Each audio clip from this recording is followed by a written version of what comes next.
In my little niche of medicine, there's so much off-label use of medications to grow hair and compounded medications to grow hair.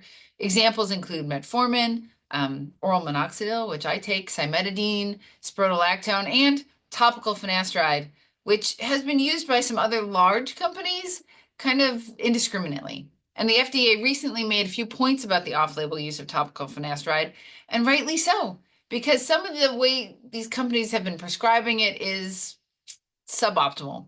No cautions for patients, as if the compounded or topical versions have no risks.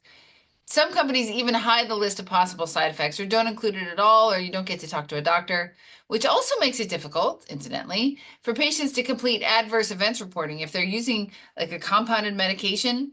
And that means that patients and their doctors can't make informed decisions because we don't have a complete set of data. So, everything the FDA pointed out is welcome news from where I sit.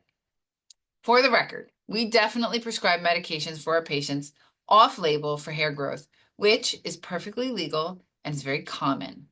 Because those patients for whom we as doctors believe they'll be better served by a compounded or an off-label use, like using something topically when it's usually taken orally, we are allowed to do that. And if you can't tolerate or take an oral medication, a topical is perfectly reasonable and will get you some hair growth. So if you can tolerate and take an oral medication like finasteride for hair, great. And 90% of my patients have no problems whatsoever. We don't even need to adjust the dosing. If you cannot tolerate it and you need another option, compounded medications are another choice.